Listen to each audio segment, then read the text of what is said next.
वर्ष 2017 से हिमाचल प्रदेश का एक हिल स्टेशन है कांगड़ा जिले में बैजनाथ धाम।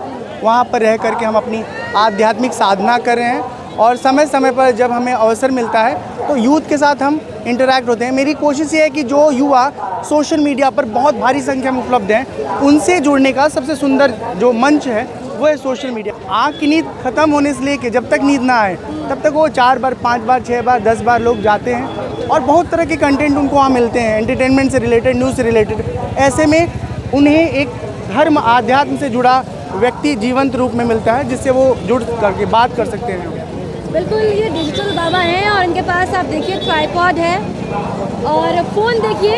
अमूमन युवाओं की पहली पसंद आईफोन होता है, बाबा जी के पास आईफोन ही है। वायरलेस माइक है और इनके ज़रिए अपने भक्तों से मिलते हैं और उनको संदेश देते हैं सनातन धर्म के बारे में और साथ ही साथ महाकुंभ के बारे में भी कि महाकुंभ में क्या कुछ चल रहा है। अगला सवाल मेरा आपसे है, कई बाबाओं को हम देखते हैं, उनके भक्त हैं, उनके पास आते हैं, सीधे उनसे मुलाकात करते हैं।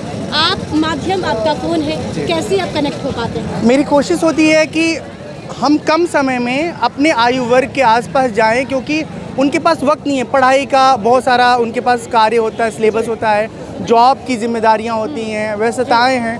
ऐसे में अगर हम उनके बीच में जाते हैं तो जाने अनजाने में अनायास बहुत तरह के लोग मिलते हैं। जिनकी आध्यात्म में रुचि है वो भी मिलते हैं, जिनकी आध्यात्म में रुचि नहीं है वो भी मिलते हैं। जब वो हमें अपने पास करीब देखते हैं तब उन्हें समझ में आता है कि यह व्यक्ति हमारे जैसा है। डिजिटल माध्यम में क्यों अपनाया आपने? क्योंकि आज का जो युवा है बहुत ज़्यादा बिजी है डिजिटल में, सोशल मीडिया में। ऐसे में हर एक जो पेरेंट है, अभिभावक है, वो ये चाहता है कि मेरा बच्चा डिजिटल से दूर रहे, पढ़ाई में ध्यान दे। लेकिन आप डिजिटल के ज़रिए सारी चीज़ें प्रोवाइड कर रहे हैं, बता रहे हैं उनको अध्यात्म के बारे में। हम खुद भी यही समझाने की कोशिश कर रहे हैं कि सोशल मीडिया का उपयोग अपने क्रिएटिविटी को एक्सप्लोर करने के लिए कीजिए, थोड़ा बहुत एंटरटेनमेंट के लिए कीजिए, थोड़ा बहुत न्यूज़ को सुनने समझने के लिए कीजिए, देश दुनिया का हाल जानने के लिए।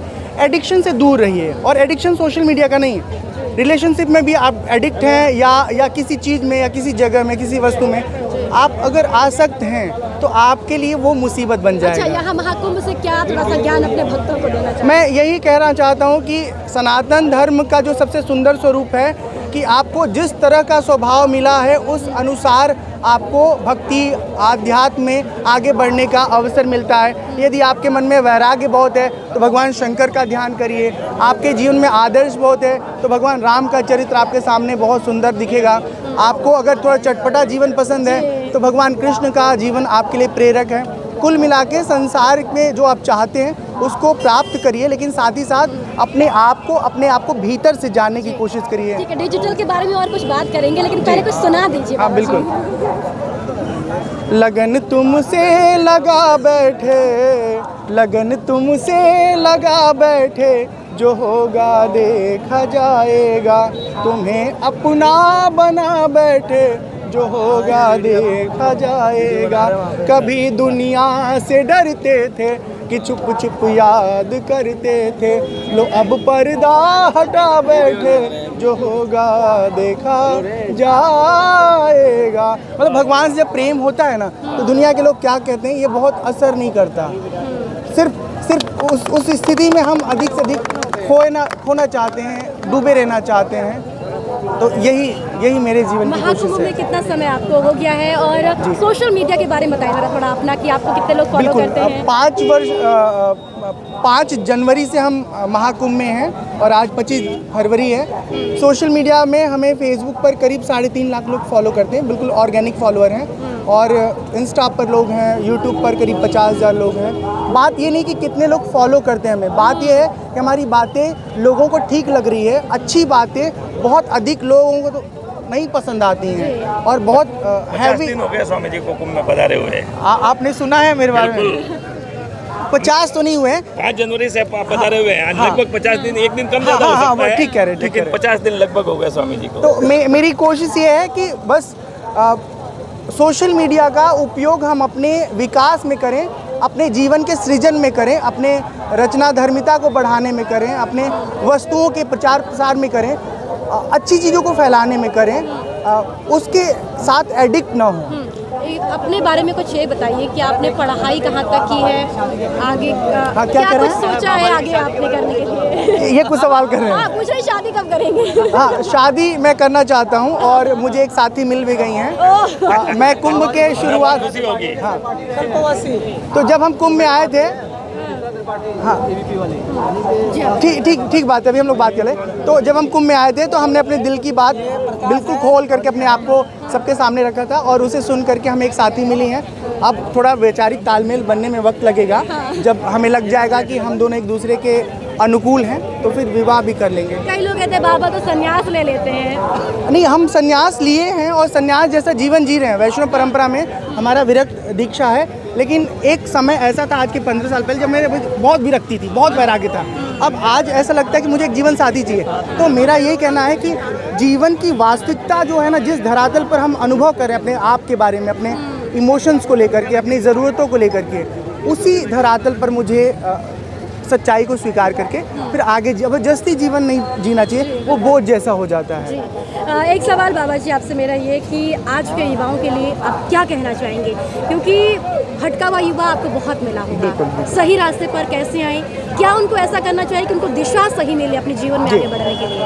जो हमारे जीवन की अलग अलग परिस्थितियाँ होती हैं, अलग अलग जगह होते हैं ना, जैसे पढ़ाई के समय में पढ़ाई करना, फिर उसके बाद गृहस्थ जीवन में आ जाओ तो एक पत्नी व्रती निष्ठ होकर के पत्नी से प्रेम करना, उसकी ज़रूरतों का ध्यान रखना, घर परिवार की जिम्मेदारी की निर्वाह, जो हमारा रोल है, अगर हम उस रोल को अच्छे से निभाएंगे तब हमारे जीवन में कोई तकलीफ नहीं आने वाली।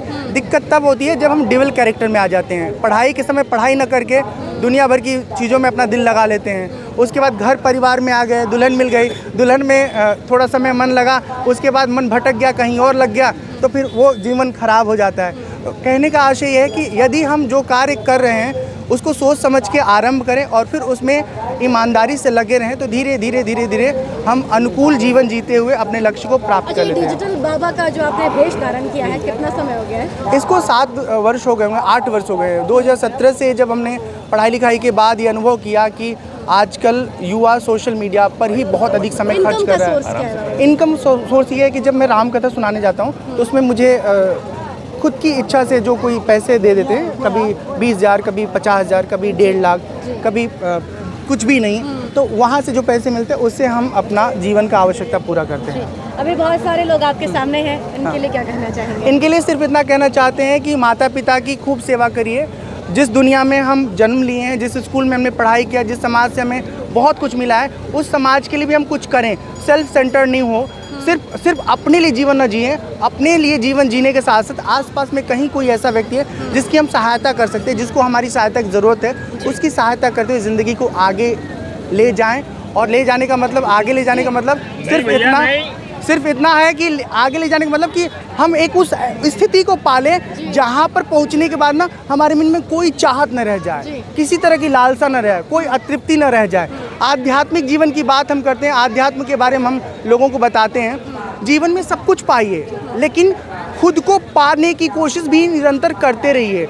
हम आज जो अपनी पहचान देख रहे हैं ना, ये हाथ पैर, गोरा काला सांवला, कोई 7 फीट का, कोई 6 फीट का, ये हम नहीं है। इस शरीर के भीतर जो हम आत्म तत्व है ना, उसको समझना होगा। यकीन मानिए, जिस समय हम अपने आप को, अपने आत्मा को समझ लेते हैं, आपको सुनने में लग रहा हो कितनी बड़ी बड़ी बातें कर रहे हैं, लेकिन बड़ी बातें नहीं है, ये जीवन की ज़रूरत वाली बातें हैं। जिस समय हम स्वयं को समझ लेते हैं, उस दिन हम दुनिया के पीछे भागना बंद कर देते हैं। कोई कुछ भी कहे, हम सब बातों से बेअसर रख करके अपने जीवन में आगे बढ़ते रहते हैं। कुछ समझ आया आपको?